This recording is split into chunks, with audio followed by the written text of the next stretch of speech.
Assalamualaikum warahmatullahi wabarakatuh. Ketemu lagi dengan saya Hani Fitriani, guru sejarah kelompok peminatan kelas 12. Sekarang saya akan menjelaskan perkembangan iptek di era globalisasi dan dampaknya bagi kehidupan manusia bagian kedua atau part 2. Nah, sekarang saya akan tampilkan peta konsep mengenai materi perkembangan iptek pada era globalisasi dan dampaknya bagi kehidupan manusia. Yang mana materi tersebut mencakupi pertama itu pengertian dari konsep globalisasi itu sendiri. Yang mana hal ini sudah Ibu jelaskan dalam PowerPoint sebelumnya. Yang kedua yaitu materi perkembangan iptek pada era globalisasi. Yang ketiga yaitu materi dampak perkembangan iptek pada era globalisasi, dan yang terakhir yaitu materi mengenai revolusi teknologi pada abad ke-21. Oke, selanjutnya saya akan jelaskan perkembangan revolusi teknologi pada era globalisasi. Teknologi yang akan saya jelaskan yaitu teknologi yang terdiri dari pertama, teknologi luar angkasa, kedua, teknologi persenjataan, dan yang ketiga, transportasi. Teknologi luar angkasa. Perkembangan teknologi luar angkasa pada dasarnya tidak terlepas dari pertikaian Amerika Serikat dan Uni Soviet pasca Perang Dunia Kedua. Amerika Serikat dan Uni Soviet berlomba-lomba mencapai luar angkasa. Hal ini seakan-akan bahwa negara pertama yang berhasil mencapai luar angkasa akan menambah prestis yang luar biasa di mata dunia. Persaingan teknologi luar angkasa tersebut diawali dengan peluncuran Sputnik pertama oleh Uni Soviet yang berlangsung pada tahun 1957 dan segera dijawab oleh Amerika pada tahun 1958 dengan meluncurkan satelitnya yang diberi nama Explorer 1. Persaingan terus berlanjut, kemudian yang penting dicatat sebagai sebuah peristiwa sejarah adalah ketika Uni Soviet pada bulan April tahun 1961 berhasil mengirimkan manusia pertama ke luar angkasa. Manusia tersebut ialah Yuri A. Gagarin. Dengan mengendarai kapsul Vostok 1, Yuri berhasil mengitari orbit bumi selama beberapa jam. Keberhasilan ini ditambah lagi 5 tahun kemudian, tepatnya Februari tahun 1966, Uni Soviet kembali meluncurkan Lunik kedua dan berhasil mendarat di atas permukaan bulan. Keberhasilan teknologi ruang angkasa Uni Soviet tersebut segera dijawab oleh teknologi luar angkasa Amerika, yang mana pada tahun 1966 Amerika Serikat berhasil mendaratkan wahana luar angkasanya di bulan, dan pada tahun 1967 luar angkasa yang dikirimkan oleh Amerika berhasil mengirim rekam gambar pertama dari permukaan bulan. Tetapi puncak keberhasilan Amerika dalam teknologi luar angkasa yakni ketika Amerika berhasil mengirimkan manusia yakni Neil Armstrong dan Edwin Aldrin sebagai manusia pertama ke bulan melalui misi Apollo 11 yang diluncurkan pada 17 Juli 1968. Maka sekarang tidak aneh kalau misalkan kita tahu bahwa manusia pertama yang berhasil ke bulan adalah Neil Armstrong. Pada perkembangan teknologi luar angkasa selanjutnya, tepatnya pada abad ke-21, Tiongkok berhasil mencatat sejarah sebagai negara ketiga setelah Amerika dan Uni Soviet yang telah mengirimkan manusia ke luar angkasa melalui kapsul Shenzhou 5 yang diluncurkan di atas roket Long March 2F dari landasan pusat Antartika Tiongkok yang terletak di Jiaquan, membawa serta Yang Li Wei sebagai astronot Asia yang pertama keluar angkasa. Dalam teknologi ruang angkasa, Indonesia juga tidak kalah ketinggalan dari Amerika, Uni Soviet, dan Tiongkok. Hal ini terbukti dengan mana Indonesia berhasil meluncurkan satelit Palapa A1 pada tahun 1976 dan satelit Palapa B2 pada tahun 1983. Kedua satelit ini menjadi bukti walaupun Indonesia termasuk negara berkembang ketika saat itu tapi mampu meluncurkan satelit di luar angkasa seperti halnya negara-negara maju. Teknologi persenjataan. Perkembangan teknologi persenjataan diawali ketika Amerika Serikat dan Inggris melaksanakan proyek Manhattan. Proyek Manhattan ini bertujuan untuk menciptakan pesawat terbang, persenjataan konvensional, pengembangan bom atom, transformasi teknologi, dan pengembangan alat-alat berat untuk kepentingan perang. Oke, setelah Perang Dunia Kedua selesai dan munculnya dua kekuatan besar yaitu Amerika dan Uni Soviet, mereka sama-sama ingin menjadi negara yang maju. Dan di bidang persenjataan mereka berlomba-lomba untuk menciptakan senjata yang canggih dan mematikan. Seperti halnya bom nitrogen. Selanjutnya, teknologi persenjataan mulai berkembang kepada bom nuklir. Bom nuklir merupakan sebuah bom yang memiliki daya ledak yang luar biasa yang bersumber dari fisi dan fusi inti-inti atom. Perkembangan persenjataan nuklir memang telah menjadi isu global dalam beberapa dekade terakhir ini. Mengingat dampak destruktif yang besar dari senjata ini terdapat kehidupan manusia. Contohnya yaitu ketika peristiwa bom di Hiroshima dan Nagasaki pada tahun 1945 dan peristiwa bom di pembangkit listrik tenaga nuklir di Chernobyl, Ukraina pada tahun 1986. Ledakan-ledakan hebat nuklir tersebut tidak saja melenyapkan banyak manusia, tetapi juga memunculkan radiasi nuklir yang memiliki daya hancur dan kerusakan lingkungan dalam jangka yang panjang. Teknologi persenjataan selanjutnya yakni rudal balistik. Rudal balistik merupakan senjata yang paling dikhawatirkan saat ini karena rudal tersebut dapat dipasang hulu ledak senjata kimia atau biologi sehingga senjata tersebut penggunaannya dilarang. Negara besar seperti Amerika Serikat telah membatasi penggunaannya dengan aturan-aturan yang mengikat melalui NTCR. Yang mana sebuah negara tidak boleh mengembangkan teknologi rudal yang memiliki jelajah lebih dari 300 km. Namun hingga saat ini Korea Utara masih terus mengembangkan rudal balistik jarak jauh hingga antar benua dengan jangkauan jejak yang mencapai 7.000 km. Nah, mungkin hal ini yang menjadikan kenapa negara-negara seperti Amerika Serikat atau Korea Selatan bahkan Jepang segan untuk menyerang Korea Utara. Teknologi persenjataan selanjutnya yakni virus komputer. Di era modern atau digital, ancaman tidak selalu bersifat fisik seperti hanya bom nuklir atau rudal, tetapi bisa juga dihadirkan melalui dunia maya. Salah satu virus komputer yang pernah diciptakan ialah Stuxnet. Stuxnet diciptakan untuk melumpuhkan pengayaan uranium Iran. Selain virus, senjata lain yang digunakan pada era modern atau era digital ialah laser. Senjata laser ini merubah wajah perang modern, yang rudal dan bom dipadu laser merupakan cara yang paling akurat dari penargetan, sehingga membuat perang lebih efisien dan mencegah hilangnya nyawa tak berdosa.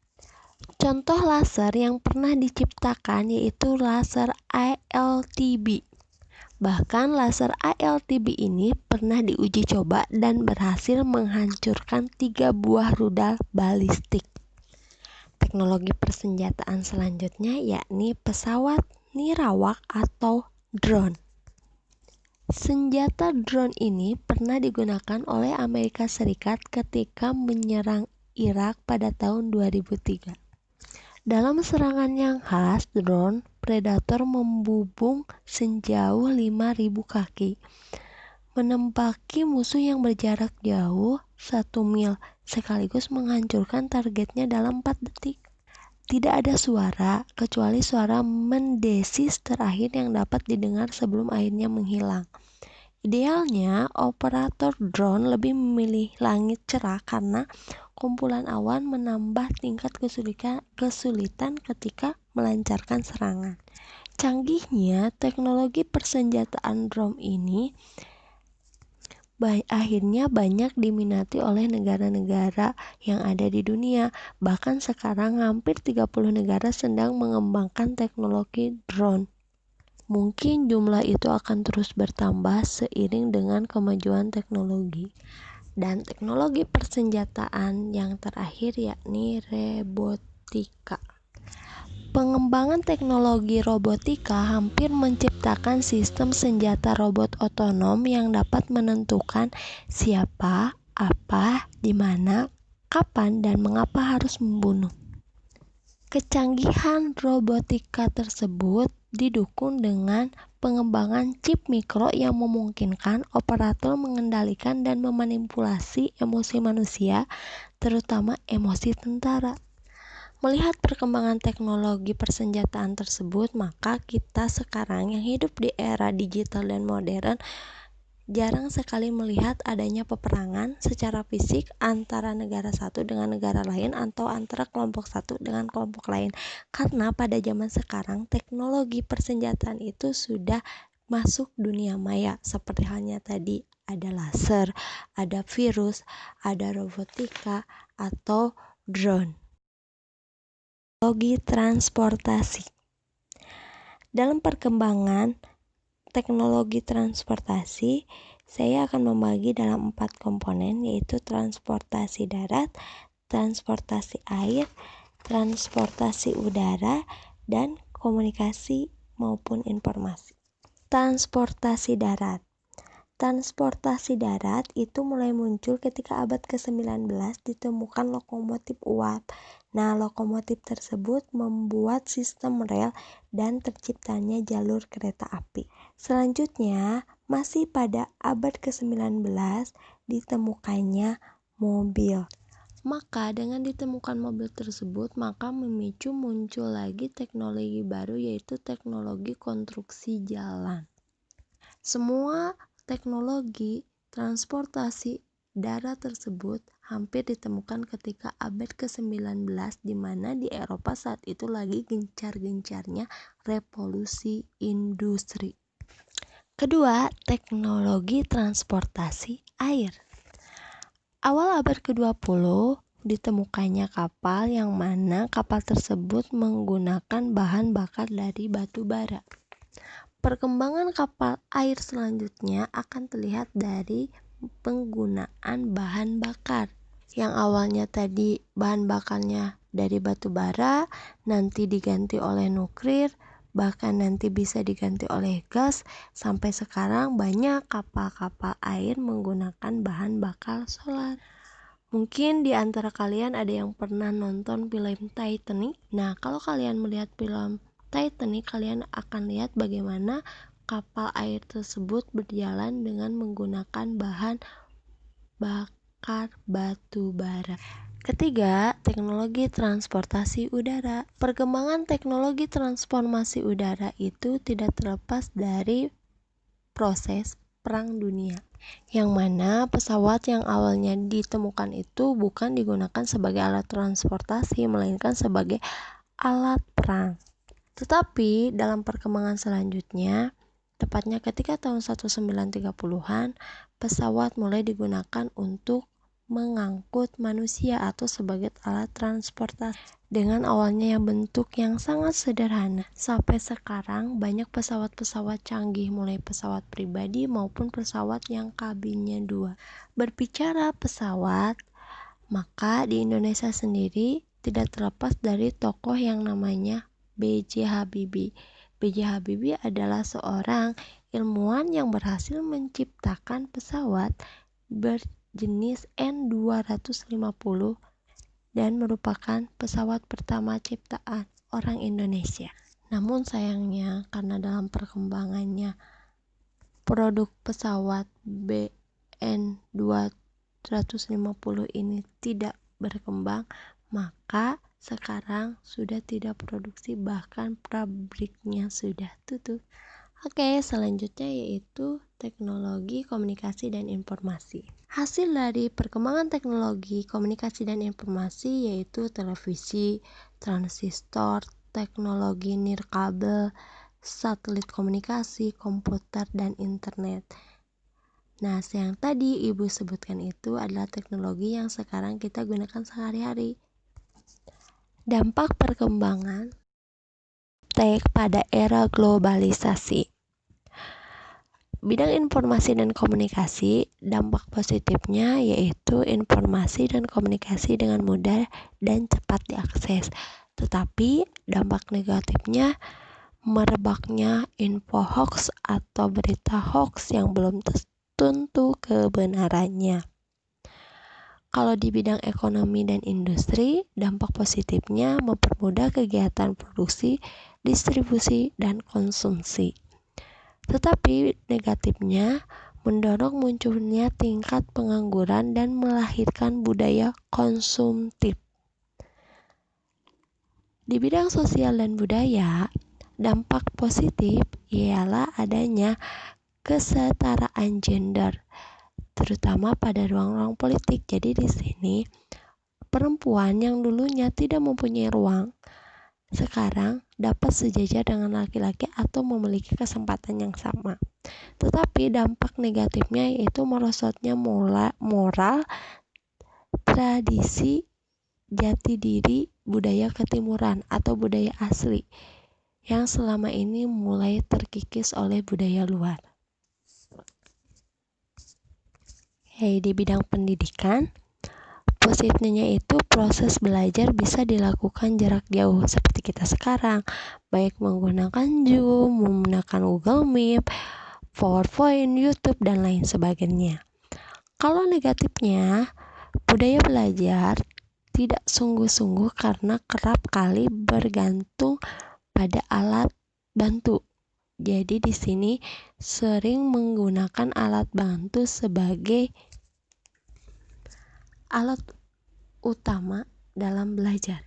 Nah, kalau bidang politik, dampak positifnya munculnya kelas menengah baru, sedangkan dampak negatifnya masuknya tatanan-tatanan paham-paham dari luar, seperti halnya paham-paham ke-21, yakni munculnya teknologi nano. Teknologi nano ialah ilmu pengetahuan dan teknologi yang mengendalikan zat, material, dan sistem pada skala nanometer sehingga menghasilkan fungsi baru yang belum pernah ada. Teknologi nano tersebut membawa manfaat yang sangat menjanjikan bagi umat manusia. Seperti halnya di bidang teknologi informasi, penerapan teknologi nano terdapat pada kecepatan komputer dengan meningkatnya kapasitas hard disk dan memori pada komputer tersebut. Selain itu, saat ini berfungsi dari telepon genggam terus bertambah meski secara ukurannya semakin kecil. Selanjutnya di bidang pertanian, teknologi nano dapat diaplikasikan dalam memodifikasi benih dan pupuk, pestisida, teknik pengemasan makanan, energi ramah lingkungan, dan teknik jaringan. Sehingga dengan adanya teknologi nano dalam pertanian dapat meningkatkan produktivitas pertanian, kualitas produk, penerimaan konsumen, dan efisiensi penggunaan sumber daya. Adapun di bidang pertahanan dan keamanan, teknologi nano dapat diterapkan dalam rompi anti peluru. Dan di bidang-bidang yang lainnya juga banyak sekali manfaat dari teknologi nano.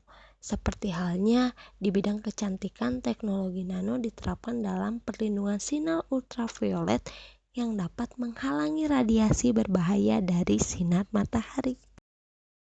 Sekian pembahasan mengenai materi perkembangan iptek pada era globalisasi dan dampaknya bagi kehidupan manusia.